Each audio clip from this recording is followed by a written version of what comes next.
Media here at Haley Marketing Group. I wanted to thank everyone for joining us for today's Lunch with Haley. We're going to talk about search engine optimization and specifically how things have changed over the last few years and even over the last few months. We're going to talk about what strategies you can do to make your website more visible in search engines and ultimately drive more traffic to your site. We want to get traffic from targeted leads, so people that are searching for staffing services in your market, and we want to get traffic from higher quality candidates. And we're going to cover some strategies to do just that. Before we get started, what I did want to do is do a little bit of housekeeping. We have a full team here of social media and search engine optimization consultants, and we have them manning our Twitter account at HaleyMarketing.com, and we've created a custom tag, Lunch with Haley. We encourage you to ask questions. You get some answers to maybe something that I didn't answer directly in the webinar, or you want to drill down deeper on a specific topic. Again, during the webinar, after the webinar, please use Twitter as a tool to get even more answers. After the webinar, you can go and look at a recap of some of the things that we talked about. You can engage with others, post comments, and by all means, tell us what you think. So again, we have a team here at Haley that does a lot of SEO research, that does a ton of social media marketing. So please use that as a resource. And I think between this webinar and the interaction there, you'll get some great pointers and some great takeaways. And if it's too hard for you to pay attention to the webinar and tweet, I certainly understand that, so don't feel like you have to either. All right, to get started, we're going to talk about today's agenda. Number one, we're going to define what SEO is. And if you're on this webinar, you probably have a cursory understanding at least of what SEO is. We'll define it a little bit more. We'll talk about appropriate goals. I think a lot of staffing firms out there don't know what their goal should be, or they're measuring different things that maybe don't give you a true indication of how your website is actually performing in search. We'll hopefully debunk any of those myths and give you some idea of what you should be looking at to make sure that you're on track and make sure that you're in line or ahead of other competitors in your market. Next, we're going to take a look at SEO circa 2009. It doesn't seem like that long ago, but boy, how things have changed in the world of search and in the world of social and online marketing in general. You'll see a huge difference between what we recommended in 2009 and today's SEO. And with today's SEO, we'll break down specifically what you should do in key areas, and you'll get some great takeaways and specific actions that you can use on your site right away. We'll look at results and how you gauge results, and then I will give you the 2 best SEO tactics that we've found. I would encourage you also throughout that you do want to use the question area in the sidebar.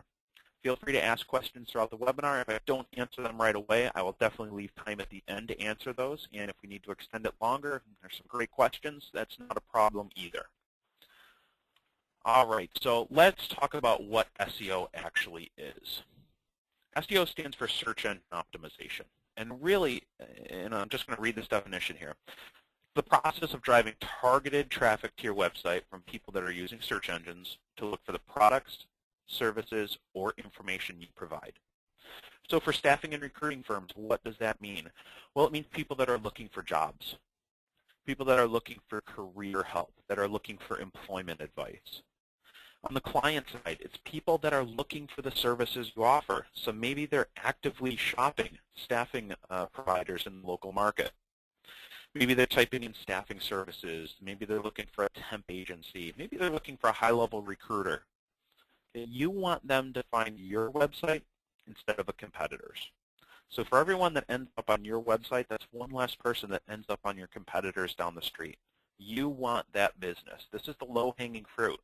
These are people that are already in the decision-making process, and they're searching for exactly what you offer. SEO is going to help make sure that they find you. And why should you care? Well, if that explanation didn't explain why you should care, here are some statistics. And these are just from the past month or so. So a keyword like staffing agencies. Google tells us in the U.S. alone, there's over 100,000 people that are using this term over the last 30 days. That's just the term staffing agencies. So a term like staffing agency, staffing services, staffing solutions, etc. You bundle all those together, and the amount of volume of people using those keywords is absolutely amazing. Again, these are all people that are searching specifically for what you offer. You want that traffic, especially that traffic in your local market. A term like temp agencies. I talk to staffing firms all the time, and a lot of them say, you know what, I hate the word temp. You know, we're so much more than a temp agency. And a lot of people on this call are. You are more than a temp agency. You do some amazing things. You do strategic staffing. You do workforce planning. Some people might do RPO. There's a lot that you do. But if people aren't using those terms when they search Google, they're probably not going to find you. If you're not using a term like temp agencies just because you don't like how it sounds, well, you're probably losing out on some traffic. So there are some specific ways to mix in terms like that that maybe are a little less desirable, like temp, into your SEO plan without diverting your message, but you're attracting the attention of the search engines. So I'll give you some of those tools and strategies here in a little bit. All right, so I mentioned at the beginning of the call, but boy, how things have changed. So back in 2008, 2009, we did a few of these webinars talking about SEO. And at the time, it sounded complicated, but now that I look back at it, it seems like the glory days back then. SEO is pretty straightforward, pretty simple. You mixed in some keywords into metadata. You mix some keywords into your URL, you built some inbound links, and then you added some content. You put some keywords in there. That was it. It was building links, it was including keywords, and having the right metadata, and that helped you rank well. Fast forward to today. Here are all the things that go into SEO. Hopefully you guys all read through that. Hopefully you're speed readers and you're comfortable now. You know what goes into SEO, but most likely that wasn't the case. And really, it's data overload. There is so much that goes into SEO. And I'll take a step back here. Look at all these different factors that I have on this one slide. And honestly, I could probably have about 3 slides that looked just like this. Because there are over 200 to 300 different ranking factors that Google looks at, that Bing looks at, that Yahoo looks at to determine whether or not you should rank well. And they all don't use the same algorithm either. Google has a completely different algorithm than Bing and then Yahoo. So they're going to serve up different search results. And all of these different things that are on this list go into whether you show up in search results or whether a competitor does. So back in 2009, it was a lot easier. Well, search engines have evolved. They're looking at domain factors, so your website address. They're looking at on-page factors. What I mean by on-page is your web page, your website. What's on that page? They're looking at links, both internal links and external links. So what websites out there are linking to you? How are you linking internally to other pages in your site? These all go into whether or not you rank well. Google and Bing and Yahoo, they're looking at the experience users have on your site. So if you don't provide a good user experience, if your website isn't coded properly, if it's hard to navigate, that's going to negatively impact your search engine rankings. And not only that, people are going to leave your site and they're not going to come back. And last but not least on this page is social. We've heard a lot of talk about social media. Some people understand that they have to be very involved in social media. Other people say, you know what, I've been in this business for a while. I'm not doing social media. I don't have the time. Well, I'm here to tell you that you need to make the time. Because social media is not only having a big impact on social, it's having a big impact on search engine optimization. So Google and Bing and Yahoo are all in the business of serving up the right, most relevant listings. Okay, that's how they encourage more people to use their search engine, and that's how they make more ad revenue. How do they look at, how do they determine if you're relevant or not? Well, one thing that they look at, in addition to all the other things on this page, is social media. So are people talking about you on social outlets? It's important, and we'll show you specifically some things to focus on. So again, this is data overload. There are a ton of different factors. And sometimes I'll get a client or a staffing firm that says, you know what, SEO is pretty easy. Just throw some keywords up on a page, right? Well, unfortunately, you can't do that anymore. And if that was your SEO strategy and it worked well for you, that's great, but you're probably going to have to adjust moving forward. All right, so what I'm going to do is go through each of those high-level areas I mentioned, your domain, usability, social, etc.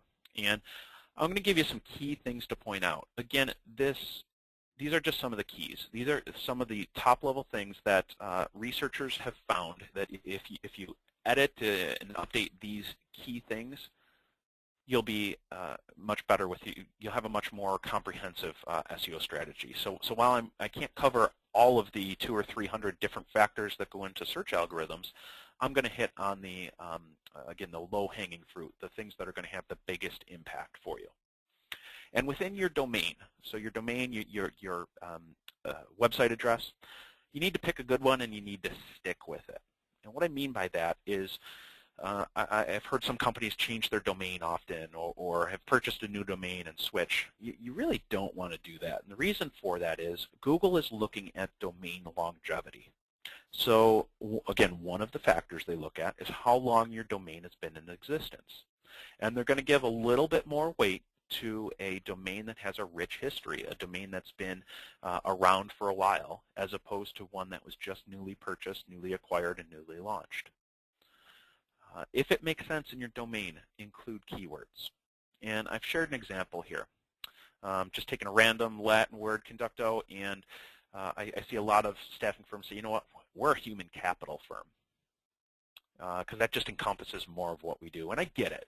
Okay, you want to be more strategic than just a staffing agency. But again, use terms that your audience is using. Use terms that prospects are using to search Google. And I can pretty much guarantee you they're not looking for a human capital firm. They're looking for a staffing agency. So if and when it makes sense, use keywords in your domain. If your domain has a good history and authority, again, stick with it. Okay, you need to build up a good history. You need to be seen as authoritative. One of those factors is domain longevity. And then this is kind of something that I've just recently learned within the last 6 months or so. One of the factors that Google is looking at is how far out you have your domain registered. So we're always researching and looking for new SEO strategies, and this kind of came up in that Google filed a patent, and one of their patents says that they get valuable information from domains that are paid for several years in advance. And what that means is that Google looks at that and says, okay, this domain is paid for 5 or 6, 7 years out in advance. This company must be legitimate. They didn't just throw this site up, and this site isn't going to disappear. They're in it for the long haul. So they're probably a little bit more reputable than somebody who only has registered their domain for a short period of time. And it's a little factor, but it's one of those little things that you can do to have an edge. With domains, you have a few options. There are many different domain extensions. There's .net, .biz, .jobs. There's country codes. I encourage you, if at all possible, stick with a .com email address. Google has come out and said, you know what, there's not that much difference between a .com and a .net or a .biz. But I'm going to ask you a rhetorical question here. When you look at two websites side by side, and one is a .com and one's a .biz, which one is more trusted in your eyes? And I would venture to say 8, 9 out of 10 people would probably say the .com.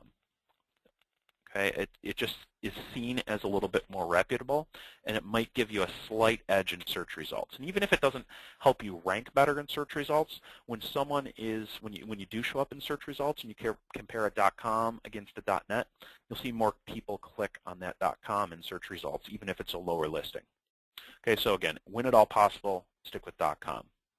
And I wanted to share a quick example here, and you see it on screen. I was recently talking with a physical therapy staffing company, and they said, you know what, we noticed that the .pt domain's available. I think I'm going to get that because, PT short for physical therapy.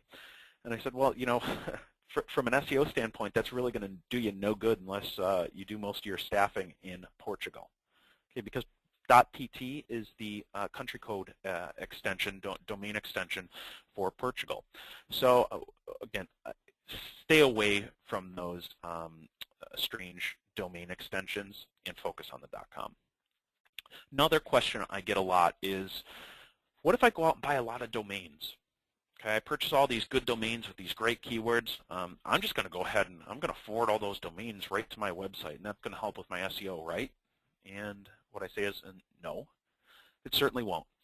Google's smart enough. So Google is going to look at those domains, and it's going to realize that it's simply a redirect to your website. So even if those domains are really great domains that have some really good keywords in them, staffing agencies, staffing solutions, your city, simply buying that domain and redirecting it isn't going to have any value. Google is looking at the content on that site. They're realizing that there's no content on that site, so they're assigning no value to that. If you did want to have some value with a variety of different domains, what you need to do is build individual websites. And that can become a little overbearing and an administrative nightmare. So instead, focus on really improving your core domain. And once you have that done, then you can look at some other strategies. All right. I did mention earlier that it helps if you can get keywords in your domain.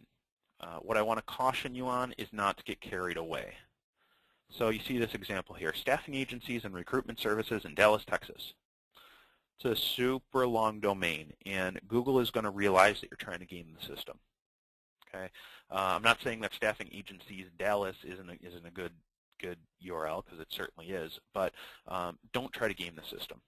Don't try to stuff in keywords in there. Google's going to know. You do, however, want to include keywords in the URL for your subpages.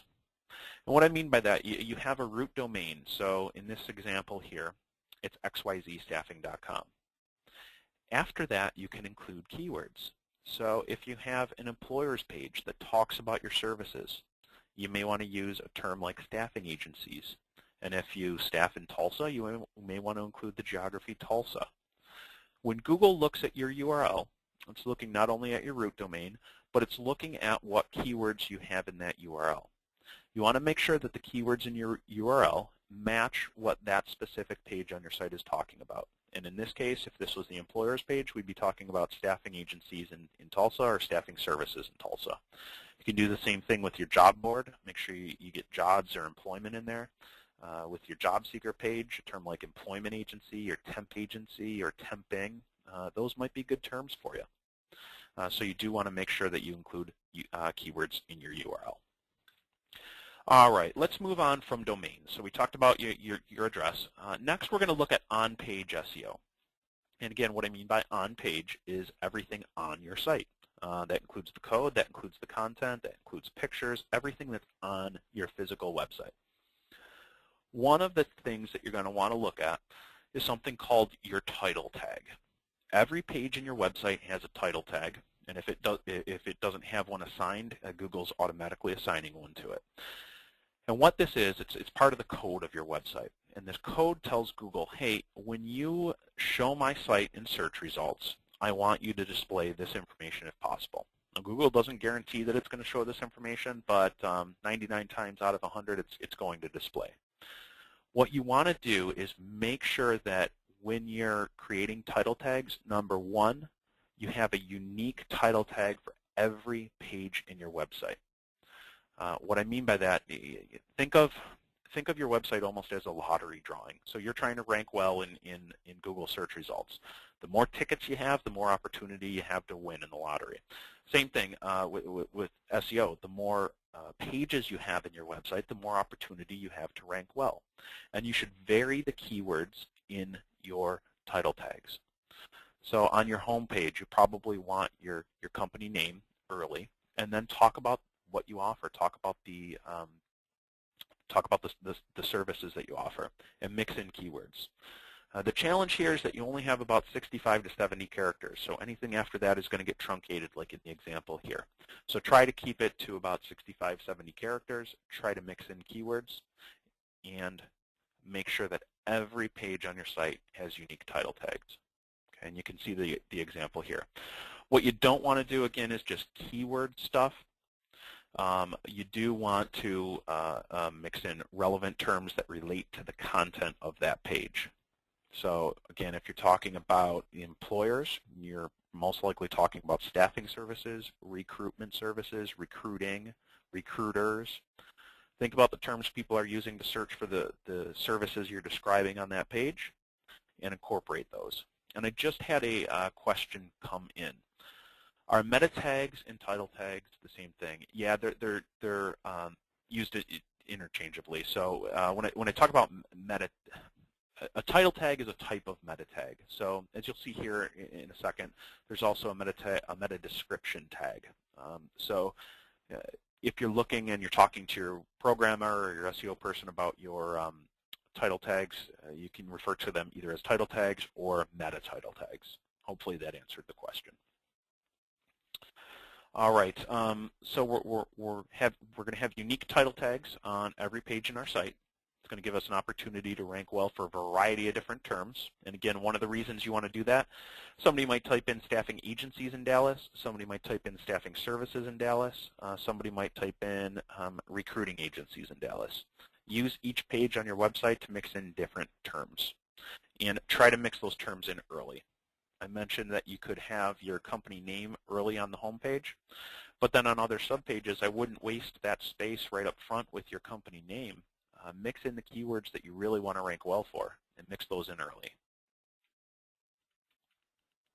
All right, another type of meta tag is the meta page description. This description is that short line of text, the short sentence or paragraph that shows up in search results that tells the person doing the search what this particular page in your website is about. It also tells the search engine what this page in your website is about. So when you're crafting good page descriptions, you need to include keywords. You need to sell the value of this page. You can almost think of your description as a billboard or an elevator pitch. You have a very limited amount of space. What can you do to sell the value in the description that's going to get the person doing the search to click on that search result? Keywords that people type into the search result will end up in bold. So the closer you match the person doing the searching's search term, the more prevalent, the more bold, the more your listing will stand out. And just like the page title, you're limited in characters. You can't write a novel here. You're limited to 145 to 165 characters. Think of writing a tweet. Same type of thing. You need to sell the value, and you can't keyword stuff, but you can mix keywords in and make sure that it still sounds relevant and gets people's attention. All right, another on-page factor that's very important are your headlines. So on the page itself, you have some great text. Okay, hopefully you have some headlines. In many cases, those headlines don't include keywords. It's one thing that I would do when you get off this call, go to your website, open up your website, read through the copy, and see if you have headlines that include keywords. In this example here, this term, this website, they're trying to rank well for people that are looking for life sciences careers. Okay, so we've included that keyword right in one of the headlines. And in programming, and I'll try not to get too technical, but if your site's built the right way, you'll have something called H1 tags and H2 tags. These are heading tags. Again, it's how your website is programmed, how it's built. When Google is indexing your site, they're looking at those H1 tags, and think of it almost as an outline. So an H1 tag is the top tier. H1 tags help tell the search engine what your page is about. You need keywords in those. And in this example, life science careers is actually life science careers is an H2 tag because there was some content above this page that was a little bit more important. But what you want to do is mix in keywords into H1 tags and H2 tags. Include keywords early on the page. And then once you have them in your H1 and H2 tags, look for places throughout the copy to include them organically. You don't want this page to read strangely. You want to write for the user first, but you also want to make and find ways to mix in good keywords organically. The last bullet on this page, I can't stress this one enough, is really just to have good content.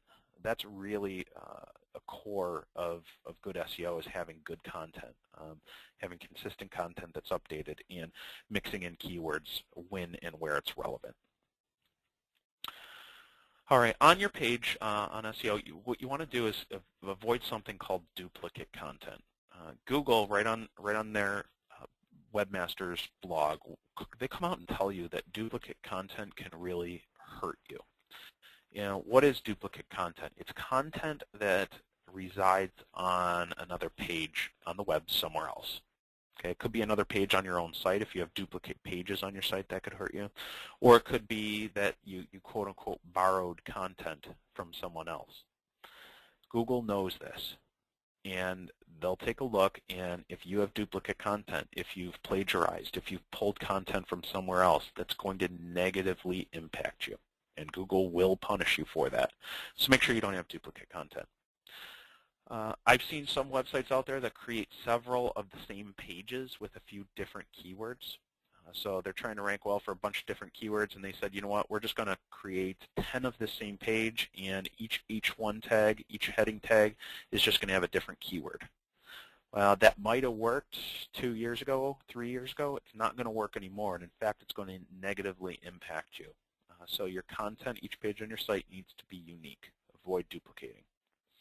And then there are plagiarism checkers out there. I would encourage you, if you know, you're putting up blog posts, if you're adding content, you know, use a plagiarism checker periodically.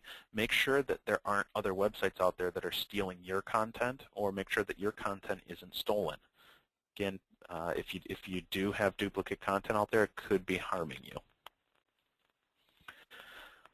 Very big element in SEO is content. I think we probably all know that, but it is extremely important to make sure that your content is updated frequently. And this is coming directly from Google. Search results are best when they're fresh. Google wants to display fresh content, so they changed their indexing system, and they reward sites that are updated frequently, that have fresh content. This was an update called Caffeine that Google released before the most recent algorithm updates. But what we found is sites that add content in the form of blog posts, that update content, that add jobs, that are actively updating and increasing their site, drastically outperform those that aren't. I've seen cases in which we've seen 1,000% growth over a year or two compared to sites that just have static content. Their traffic is plateaus or static, or worse, declines. So you want to make sure that you build a plan to update and add content frequently. One of the best ways to do that is through blogging. And if that's something you're interested in, we do have several other webinars that focus on blogging and content development, give you some ideas there, and I encourage you to check those out on our website. When thinking about content, think about different forms of content. And what I mean by that is look at video, look at photos, look at infographics. Look for ways to add multimedia into your website. And you might be scared off when I say video. A lot of companies are. It doesn't have to be professionally shot. If you can afford that, you can have a film crew come in. Terrific. If you can't, you want to do something quick, pull out your iPhone. As long as it's stable, as long as you have some decent lighting and there's not too much of an echo, sometimes those videos that are organic, that are real, get some nice traction. So get those up on your site. Google owns YouTube. So while they won't come out and say that, you know, sites with YouTube videos are going to be seen as more relevant or more valued, and they won't come out and say that if you have, you know, a YouTube video, you're going to show up better in search results. But there's been correlation studies that show that websites that include some form of video, that have video embedded, different types of media, are seen as higher quality. So because they're higher quality, you're in turn going to rank well better over time. So look for ways to incorporate multimedia. All right, so we've talked about domain, we've talked about on-page. I'm going to shift over to links. And links have been, and my guess is always will be, very important ranking factors for the search engines. And why is this? Well, it's because search engines want to serve up the most relevant results. So in many cases, the most popular websites are relevant because people find them valuable. So if you can show Google that you have more inbound links from other websites, you in turn should rank higher. And again, there's a correlation study here that shows number of linking root domains. So the number of different websites out there that link to your website. The higher that number, in most cases, the higher you will rank. Now, this doesn't mean that any website out there linking to yours is going to add value. What Google is looking for is websites that are reputable linking to your site. So a few years back, there was something called link farms. So you could pay to have your website listed in all these different directories, all these different links. And Google said, you know what, I see companies that are paying for links and they're not reputable, so we're actually going to negatively, we're going to demote your site if you have a lot of links from these link farms. And those were the Panda and Penguin updates that looked at that. So what you really need in building links is quality inbound links, because quality inbound links will help you rank higher in search results. Reputable links are going to equal credibility. So if Google sees that you have links from reputable sites, they're going to see you as more credible, and you're going to improve your search rank. And I just mentioned this, but I'll say it again. Avoid buying or selling links. It's going to make you look less reputable in the eyes of Google, and it's going to negatively impact your search results. So if you get a call, if you get an email from somebody that says, I can help you build 200, 300, 400 links, hang up. It's not worth the money, and most likely those links are going to come from unreputable sources. So make sure that you build links organically. Within your website, so those were external or inbound links, so other websites out there that are linking to your website. Within your website, you can also have intersite links. Okay? And what I mean by intersite links are, one page of your website linking to another page in your website. When you do this, make sure that you include something called anchor text. And I show an example here. There's a big difference between the two links that are listed on this page. So one says click here to learn more about our IT recruiting services, and the click here is the link. Well, when Google reads this, it says, okay, this page that we're linking to is about click here. Well, that's not the case. Okay, so what you're doing here, you're not giving any value to that link. You're not telling Google that this particular page in your website is related to IT recruiting services. So instead of using the words click here as your link, adjust this slightly and look at the second option. Learn more about our IT recruiters in Dallas and beyond. Okay, it might sound a little clunky, but what you're doing here is you're telling Google that this page that we're linking to is about IT recruiters in Dallas. This is a ranking signal to Google. So they're not only looking at how many different websites are out there that link to you. They're not just looking at sheer number. They're looking at what keywords people use to link to you, what keywords you use internally to link to other pages of your website. So make sure that you use links that are keyword rich. All right. Next, include a call to action with links on nearly every page within your website. This is one way to increase the amount of inbound links on your site, but more importantly, it's a good way to drive conversions on your website. So when you get off this call, go through to your employer's page, go through to your services page or your About Us page, and look at the end of the page. Are there calls to action throughout your site? Are there calls to action in the copy? Are there call to actions in the sidebar? Do you have call to action buttons? Look for ways that you can make your site more effective by including more calls to action. The more calls to action you have, the longer somebody's going to stay on your site, and you can direct them to the pages on your site where they can take action. On your website, if you're considering a redo or considering updating your site, you may want to look at footer links, and you'll see these across a lot of websites now. What the footer link does is at the end of the web page, people have an option to go to other pages in your site. This is also a good opportunity for you to mix in various keywords and make your site more easily navigable for users. So users can more easily get to other pages in your site.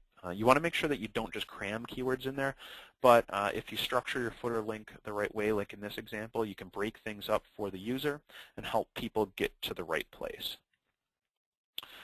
All right, so I did have a question come in, and I didn't want to ignore the question, but I knew this slide was coming up. Well, how do we build inbound links? How do we build more links? How do we get more people to link to us? One way, and this is coming straight from Google's mouth, right from their Webmaster blog, is to blog. So start generating good content. That's their number one suggestion on how to build good inbound links is to start blogging, start getting your knowledge on your website so that people want to link to it. If you don't have good content, if you don't have valuable content that talks about more than just your services, nobody's going to want to link to you. So once you do start blogging, people will share that content, link to it, and you'll see that your inbound links go up. Here are a few other ideas, too, for how to build inbound links. Number one, write press releases. If you have newsworthy information, like maybe you've done a salary survey or you did a research study, maybe you hired somebody new in the office or somebody got a promotion or you're holding a career fair, something that's newsworthy. Write a press release about it and distribute it to local news outlets. It's a good way to build inbound links. Share content on social networks.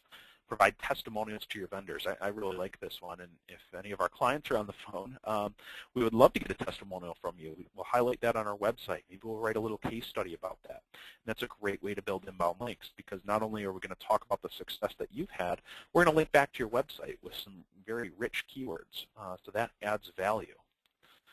Claim all your social network and local listings. We'll get to that in a little bit here. Ask any associations that you belong to, like the Chamber of Commerce or business networking events, to list you on their website and link back to your site.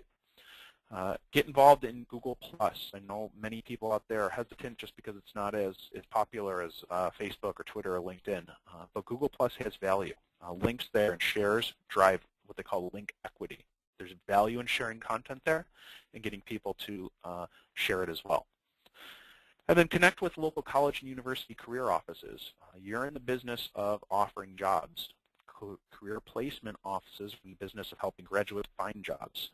You can get a great, very valuable .edu link just by connecting with the local university and having them link to your job board. All right, so let's now move on to something called the user experience. And really, when you think about user experience, think about somebody coming to your website and what happens. Do they stay on your site? Is it easy to navigate? Is it easy to get around? Can they find what they're looking for? Google cares about this. And they look at how long people stay on your site and how easy it is for them to get around. And if they find that somebody is clicking on a search result, they're coming to your site and they're leaving right away, they're going to know that that search result maybe wasn't relevant for that user. And maybe you don't belong in the top of search results. So if you can increase the length of time somebody stays on your site, you'll be seen as more credible and improve in search rankings. So here are a few tips. Number one, if you have a complex site, so you have a lot of different subpages on your site, a lot of pages, you may want to consider a large format dropdown like on our website, on HaleyMarketing.com. We have a lot of content there, and what we're trying to do is direct people to it as quickly as possible. Make it simple and easy for users to navigate. This is an example, this large dropdown. That footer navigation that I showed in the previous example is another option. And when at all possible, on the page itself, use headlines, use bullets, use numbered lists. This helps break up the content both for the user and for the search engine. You want to make sure that you use a good host. A few things to look at. Page load speed is a ranking factor. So sites that load quicker, that respond quicker, have a higher ranking signal in Google that's telling you that people have invested in their site. So use a host that offers good load speed. If you're serving up movies, movies can take up a lot of bandwidth. Consider hosting them instead of hosting them on your website host. Host them on a site like YouTube or Vimeo, and serve them up on your site. So embed the YouTube or the Vimeo video there. A good, clean programming speeds up sites. So make sure that you use a good, reputable programmer that has clean code. This oftentimes isn't something that you'll be able to examine, but talk to some vendors out there. Look for examples of sites that are good, that are clean, that get good search results. Something called caching and content delivery helps speed up load time.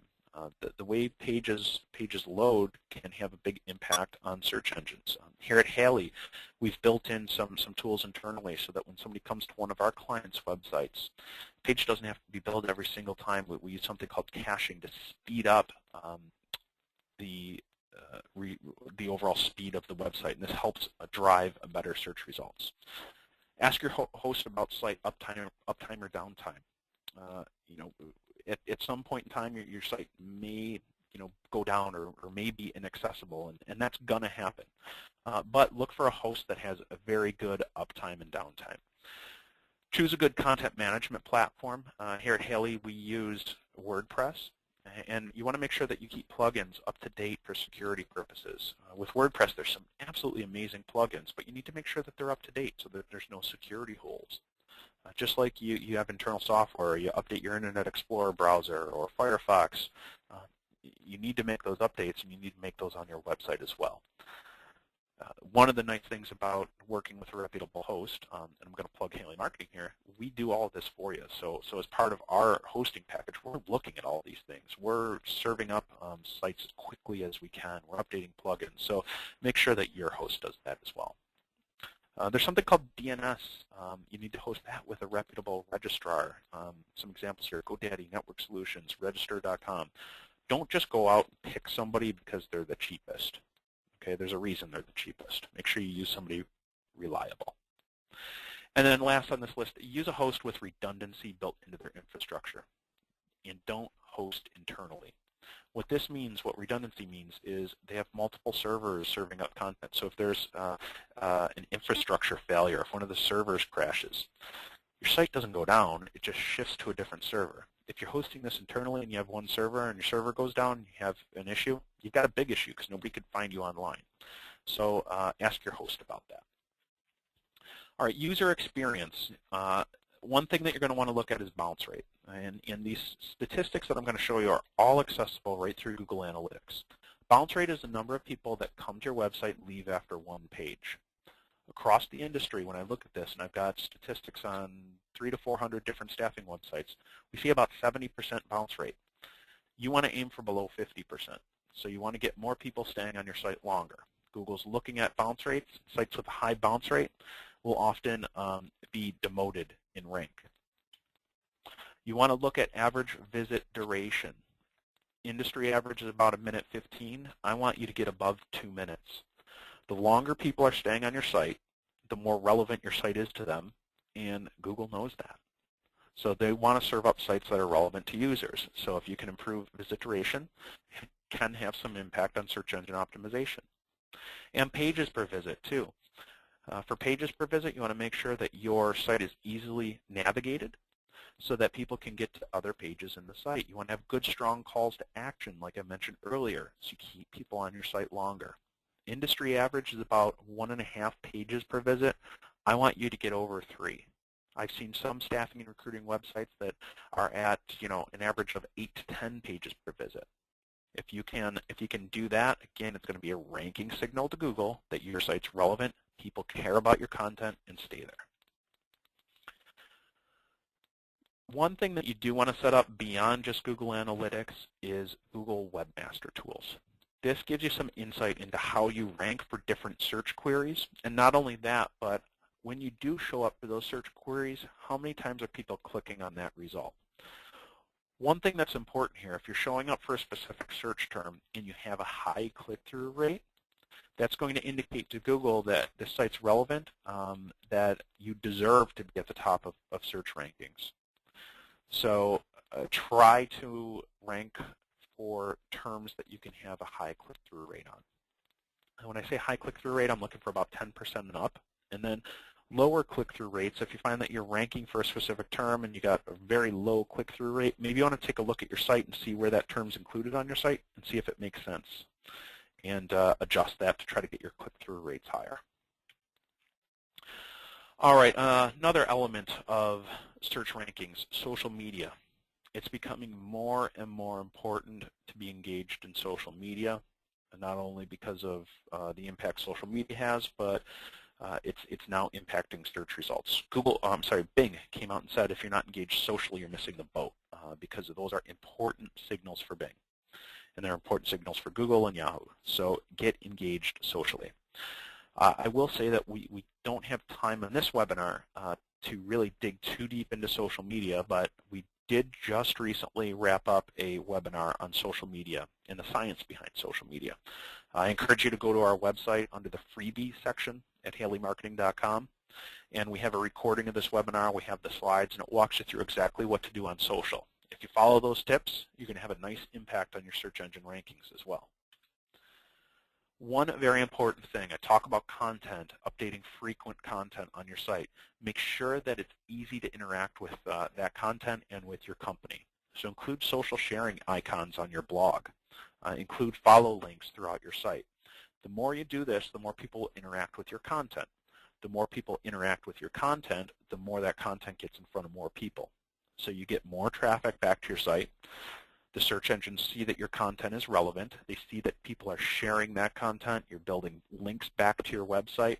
And in this particular example, we got over 400 shares on an infographic. Okay, so people were advocates for us. They're going out there and sharing this content. It's all driving traffic back to our website. This can really have a positive impact on your search engine rankings.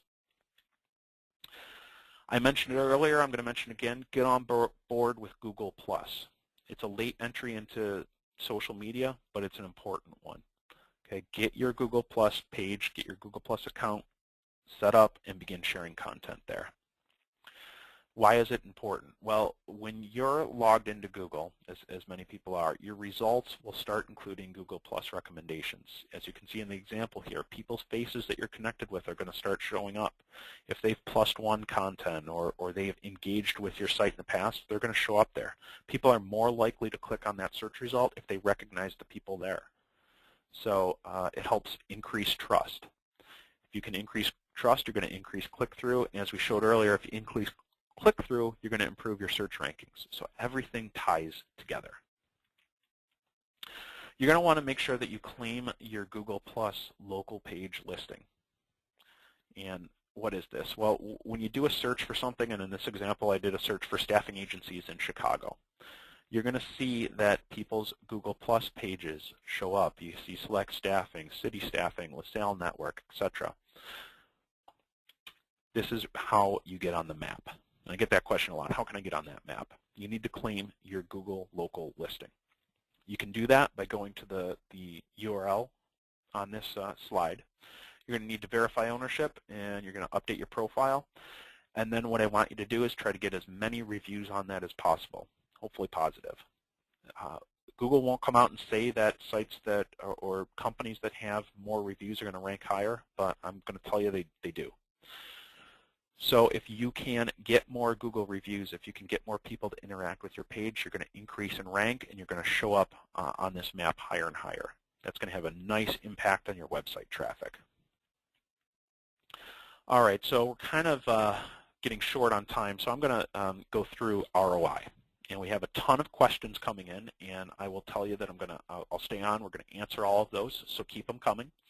But when thinking about ROI, you don't just want to think about rankings. And as I say here, if somebody comes to you, an SEO consultant comes to you and says, I can get you X number of rankings on page 1 of Google results, I always say run the other way. Because number 1, nobody can guarantee to get you on page 1 of Google results. But number 2, getting on page 1 shouldn't be your goal. If your goal is to get onto page 1, you have the wrong goal. You know, your goal in selling staffing services isn't just to get an appointment, it's to get an order. So you don't just want to show up, you want to get people to engage and interact with you. So instead of setting your goal to be to rank number 1, your goal should be to increase targeted traffic to your website. And once that traffic gets there, increase the amount of people that convert. Either fill out an application, pick up the phone and call you, submit a form request. So think about your goals, number 1, and look at actual traffic to your site. Don't look at rankings for a specific search term. You do need to have a tracking mechanism on your site. We suggest Google Analytics. It's a free software that you can install on your site. It's going to give you some great results. And again, we have another full webinar dedicated to Google Analytics. So be sure to check out our website. We have some great resources there. What you want to look at is continued growth. You want to make sure that you keep driving new traffic to your site. And in this example that I show here, this is a client that we've been doing some SEO work for and blogging for since 2009, maybe even a little before that. What we want to see is consistent growth in visits from search engines. And as you can see here, they've achieved that because they've added good keyword-rich content to their site. They're sharing that content on social media outlets. They're driving more traffic back. Everything ties together. So they're getting great results. And they're results that are consistent over time. We see that consistent climb. Now, they're going to fluctuate. You'll have months or quarters when you're down a little bit. Fourth quarter, we always see a decrease in traffic. First quarter, we see an increase. So, but it's kind of like the stock market. Over time, you're going to see that nice incline. Some key metrics that you're going to want to focus on in analytics to determine if your SEO is effective. Number one, this is kind of obvious, but overall site traffic. Are you getting more traffic to your site? If so, your SEO can be looked at as somewhat effective. You're going to want to look at traffic sources. So where are you getting that traffic from? One thing here is if you're getting great traffic from referral sites, that means that your SEO is working and you're building more inbound links. If you're getting more traffic from search engines, you're doing a good job probably ranking well for the right keywords, driving good traffic. So look at traffic sources and devote some time into analyzing that. If you find that you're getting a ton of traffic from social media, maybe you want to invest some more time there. Okay, it'll give you some good intel. Look at your bounce rate, and I mentioned earlier what the bounce rate was, the percentage of people that leave your site after visiting just one page. If going through your site you find that there's certain pages in your website that people are leaving on, go look at what's on that page. Okay, there might be a reason it's got a high bounce. Maybe you're missing good call to action. Adjust that page so that you can decrease that bounce rate. Look at your time on site. Look at location of visitors. So if you staff in a specific market and you find that you're getting a ton of traffic, but let's say a ton of that traffic is coming from India, and you don't have a location in India, is that good traffic? Probably not. So you might think at the top level that SEO is working good, but you're getting traffic from unwanted sources, means that your SEO isn't working good. Okay, so look at location, make sure that you're getting visitors from the cities that you have offices in. You want to analyze your content on your site. So what's the most popular content? Are there specific topics that get a lot of traffic? If so, you want to write more about that. And number 7 here, look at spikes in traffic. Oftentimes we see when we send out an email newsletter, we see a huge spike in traffic. Maybe you've just done a big direct mail campaign and it's driving traffic back to your website. You might see a spike there. But looking at these metrics, it can help you make more educated marketing decisions. So you can determine what's working and maybe what isn't by looking at your website traffic and analytics. And then last but not least, when you're looking at these stats, compare each stat to the previous time period. One nice feature in analytics is that you can compare it against any time period. So you can see if you're improving rank gradually over time and compare different traffic sources too. All right, so to wrap things up, I'm going to leave you with 2 of the most effective SEO strategies for 2014. And if you've attended our webinars in the past, you're probably not going to be surprised to hear me say add content to your site. 2 ways to do this. Add a blog with frequent content. We generally see clients that add roughly a blog post a week, have their content from search engines go through the roof. Okay, this is because they're adding good, clean content to their site. It's SEO optimized. It's fresh, it's relevant, and Google likes that. Number 2, add a job board on your site. If you don't have one, get one. Make sure that if you do have a job board, that the content resides on your site. Job posts are very rich in keyword data. You want to make sure that they are those jobs are on your site. You're posting frequently. And number 2, get active on social. Once you have all this great content, share it. It's a great way to drive traffic back to your site. It may not directly impact search engine rankings, but as you're sharing more content on social, you're going to see that your inbound links increase. you're going to see that overall traffic increases, referral traffic increases, your time on site and time on site is going to increase, your bounce rate is going to decrease. So you want to make sure that you take advantage of social media. It's a great delivery channel. So build a strong following, share content regularly, claim your local listings, get reviews, and drive traffic back to your website. So when you're sharing content, share links back to your website. Host your content on a blog, share a little snippet on social, drive that traffic back. And then bonus tip, call us. We do this for a living. We focus exclusively on the staffing industry. We know what keywords people are using. We have analytics on 200 to 300 different staffing and recruiting websites out there. We know what terms people are using. So we can definitely help, and we'd be happy to share some strategies for you. With that said, I have an absolute ton of questions that came in. So I'm going to try to get through all of these. If you do have questions, if I didn't answer something, please feel free to submit those, and I'll make sure that I stay on and answer these as long as I can.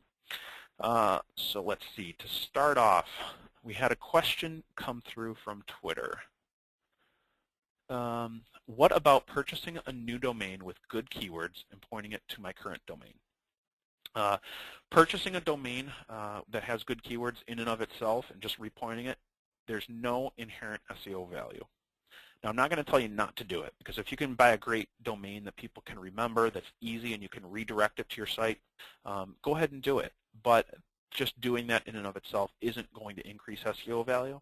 If you do buy a domain with good keywords, what you need to do is build out that website so that Google sees it as its own entity.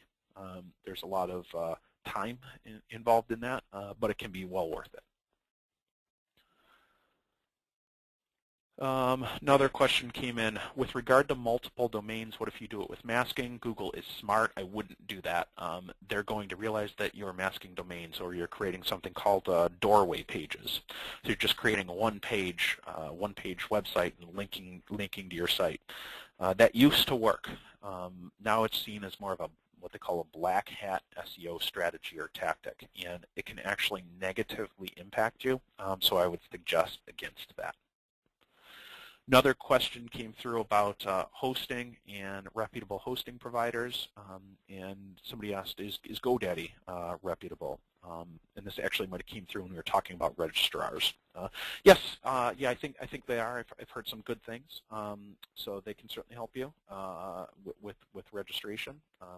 Network Solutions is another good one. There's several good ones out there. I would encourage you to do a little bit of research.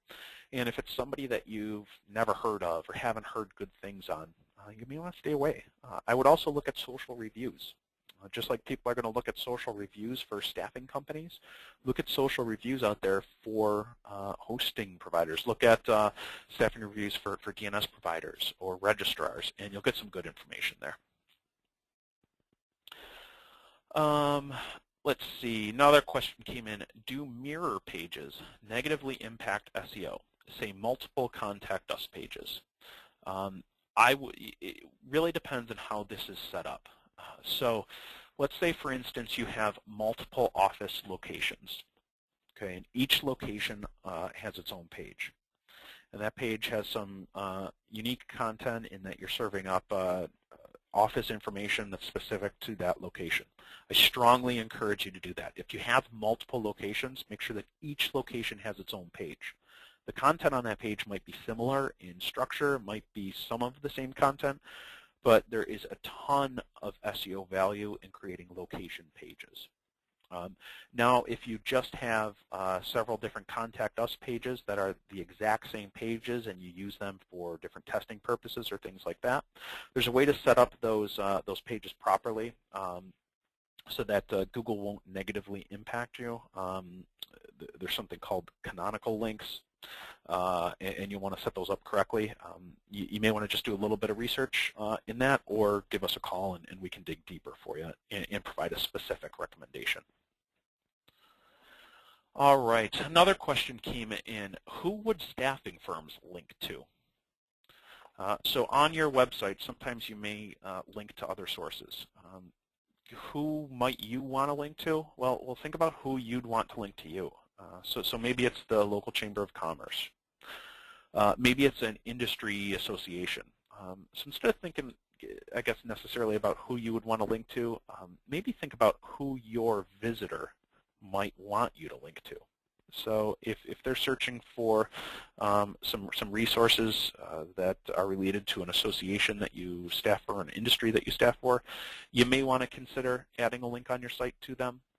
But I will caution you, you want to be a little bit careful in doing this. You don't want to take people away from your site. So while you do want to have some reciprocal linking, think hard about who you're linking to. Also, when you set up your link, there's a way to do it so that instead of them leaving your website, a new window opens and takes them to that link through a new window. That way you're not taking people away from your site. All right. Let's see. Duplicate content. Another question came in. What about blog posts that the author has agreed to share with your site? This is an interesting one. So maybe there's some great content out there that an author wrote that they have on their blog, and they've said, hey, you can post this. In that case, I wouldn't post the entire blog post as is. Or maybe you came across a good article on New York Times and you want to include it on your site. Don't just copy and paste it. What I would do is give your spin on that article. Talk about what you learned from it. Okay, maybe you do have some pull quotes from it or some excerpts. Talk about how it relates to your audience. Talk about how it impacts your candidates, how it impacts your clients, and then link to the article. I think that's a much better way to include content like that on your website and make sure that you don't get dinged for duplicate content. Next question, what is a good length of time to stay on a site? Every industry and every site is going to be a little bit different, so there's no one catch-all be-all answer, but when I look at statistics in the staffing industry, I would say that average time on site is about 1.5 minutes. I want to see you get beyond that. So I would shoot for 2 minutes, 3 minutes, 4 minutes. See what you can do to increase length of time on your site. Again, it depends on your industry, it depends on your audience, but instead of shooting for a specific number two, maybe you want to look at what you can do over time to increase the length of stay on your site. Let's see. Another question. I signed in late to this webinar. Will the audio and slides be available? They certainly will. We will make sure that we're recording this, so we'll make sure that that's available, and the slides are also available at lunchwithhaley.com. Question came in, wordpress.com or .org? And I'm guessing this is related to hosting or related to setting up a blog. What I would encourage you to do is, instead of hosting anything at wordpress.com or .org, host it so that it's under your domain. I see a lot of staffing blogs out there that will be xyzstaffing.wordpress.org. The downfall with doing it that way is all that inherent SEO value of the content you're producing is going to WordPress. It's not going to your domain. So if you're setting up a blog, if you're setting things up, make sure that you're directing people to your domain and not WordPress. Another question came in when we were talking about DNS and picking the right DNS provider. DNS is something that's a little bit technical, and you could think of it almost like a phone number. When somebody calls a phone number, they type in digits. The phone company needs to know where to route that, what phone should ring on the other end. DNS is kind of the same thing in terms of the web. So when somebody types in a website address, we need to know where that website address should be routed to. What server should that be routed to so that the results show up? That's what DNS is. It's different than your website hosting. It really tells the Internet's way of telling the user's computer where to go, similar to a phone number. Another question came in through Twitter. Can you recommend your favorite WordPress plugins, especially those related to SEO? Definitely. I think right now one of the best SEO plugins through WordPress is WordPress SEO by Yoast. think it's a wonderful plugin. It's an easy way to customize page titles, page tags on your site. They've got a great built-in tool that helps you create something called an XML sitemap. So there's just a lot of value in that plugin, and that's probably my favorite. And then there are a lot of social sharing plugins out there, and I encourage you to get a social sharing plugin so that you can easily get those social share icons on all your blog posts. Let's see here. Well, actually, a question came in from one of our clients. You mentioned good content for SEO. Haley Marketing hosts our blog. Does that help with SEO? It certainly does. And when we host a website, that doesn't mean that Haley Marketing is getting the SEO value. That just means that we host your web files. But all of that content is still tied to your domain. So as we continue to add content, your domain gets the credit for that content. So as long as the content that you're providing falls under your domain, so maybe it's blog.xyzstaffing.com, or it's xyzstaffing.com/blog or news or whatever it is. As long as there's no other website in there, for example, xyzstaffing.wordpress.com. As long as there's no other domain in there, you should be in good shape. You should be getting all of the SEO value from that content that you're adding. And good questions just keep coming in. So I'll stay on. I know we're over time, but I will stay on as long as everyone would like if you have questions. Question came in. Our blogs are indexed by month. How can we make them stickier by making the topics more visible for our site guests? My guess is that in the sidebar of your blog, you probably have ranking so that things are indexed by month. So maybe you have January posts, February posts, March, etc. One thing that you could do is change how that displays. You could have most recent posts in the sidebar. But just because that content is indexed by month on the side doesn't mean that it disappears. So that content is still indexable in search engines. So you're probably still getting a ton of value from having that content on your site. The other thing that you could do is in blog posts themselves. At the end of the post, have a real good, strong call to action. Link to other pages in your site. Link to other blog posts. Maybe you want to link to your job board if it's a candidate post. Maybe you want to link to your services page if it's a client post. But look for ways to have multiple or good calls to action in those posts. We've seen some success recently with clients that are even putting graphics as calls to action in the bottom of their posts or in the top of the posts. So maybe creating a set of blog graphics that have a series of 2, 3, 5 different calls to action, and you periodically swap those into your posts. That's a good way to make your site a little bit more sticky. Let's see. We are fairly high up on Google search results, but basically non-existent on Bing and Yahoo. Any tips on how we can improve where we show up on Yahoo and Bing searches? I would test things out, so I would look. One thing that you probably want to do is set up Bing Webmaster Tools. Similar to Google Webmaster Tools, it lets you create the site, create a Webmaster Tools account. You can upload your sitemap. So hopefully you have what they call an XML sitemap. If you've built your site on WordPress and you have that Yoast WordPress SEO plugin I mentioned a few questions back, you'll be able to share that XML sitemap, and you'll let Google know that this site exists. You'll let Bing know that this site exists, and the sitemap being submitted there will let Bing know of new pages and new content being added. The other thing you're probably going to want to do is make sure that you're in the Yahoo Directory listing. You'll want to go ahead and just search for Yahoo Directory.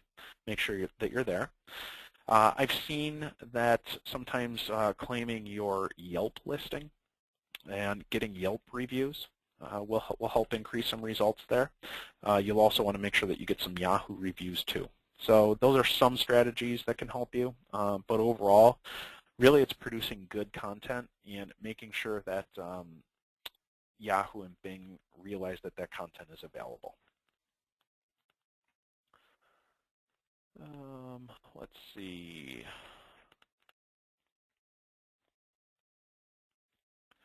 Another question came in. Would our RSS news feed to our site be considered duplicate content? What this question is referring to, RSS is something called that stands for really simple syndication. And most likely what's happening is they're feeding content from a job board or a blog or some other dynamic source, and they're having that content links or titles of that content show up on other pages within their site. This would not be seen as duplicate content. As a matter of fact, it will not have a negative impact on you, and in fact it will probably have a positive impact because it's going to get people to engage more with the content on your site. It's going to keep people on your site longer and hopefully decrease bounce rates. So I think, without looking at it, I can't specifically answer your question, but I would assume that that RSS feed will actually have more positive impact. Another question came in. My firm is located in Portland, Oregon, but most of my clients are in other cities. Would the industry covered? Wait, hold on. Yeah, most clients are in other cities. The industry covered would be best, question mark. Yes. If you recruit for a specific industry and your clients are all across the country or even all across the world, the keywords that you're going to want to key in on and focus on are going to be industry related as opposed to location related. On the flip side, if you're a local staffing firm, you want to make sure that you mix your local geography into that area. So it really is just a business decision. Think about where your clients and your prospects are and focus your keyword strategy around either an industry or a locale. Another question came in. What is a good WordPress job board plugin? Honestly, I don't have a good suggestion for you. I know there are some out there, but what you really want to be focused on is the candidate experience. So you may be able to get a free or cheap job board, but at what cost? So instead of just looking for a WordPress plugin, I'd probably examine a bunch of different options. And I'm not trying to sell you on Haley Marketing's job board, but it's got some great inherent value, both from an SEO standpoint and from a candidate experience standpoint. So candidates are your lifeblood. They're a big portion of your business, obviously, so I wouldn't want to skimp in that area. I would tell you that job boards are the most trafficked page or section on every staffing website. So if you're going to invest some money and some resources, I'd look for a really good job board.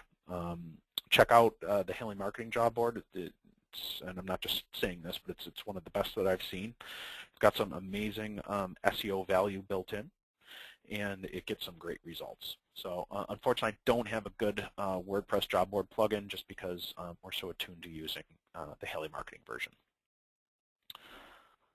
All right, another question came in. Are the updates one does on LinkedIn providing a link to where you're providing a link to somebody else's article with a sentence or two useful on your own website?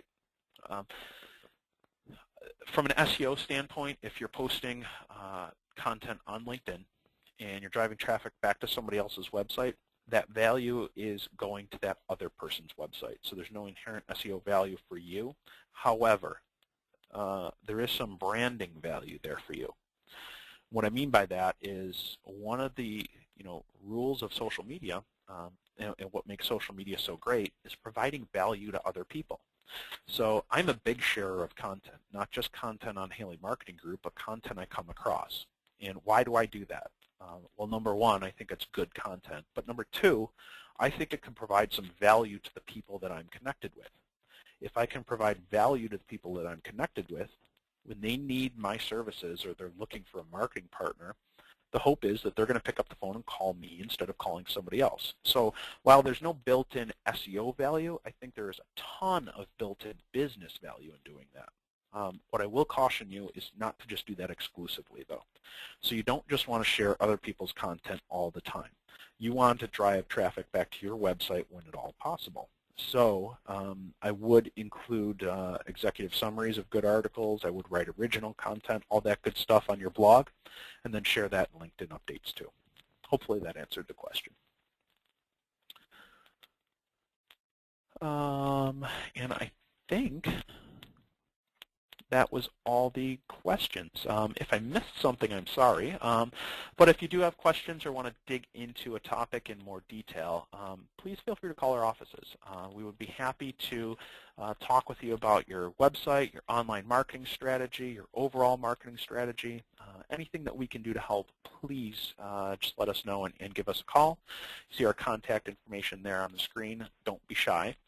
And then also I want to encourage you to look at some of the additional resources we have. I mentioned a few times in the webinar, we've got some great other webinars that we've recorded and are available. We've got some white papers, some great stuff. So just go to HaleyMarketing.com and look at freebies. You'll find some great content there. And last but not least, we hope you join us for our next Lunch with Haley webinar.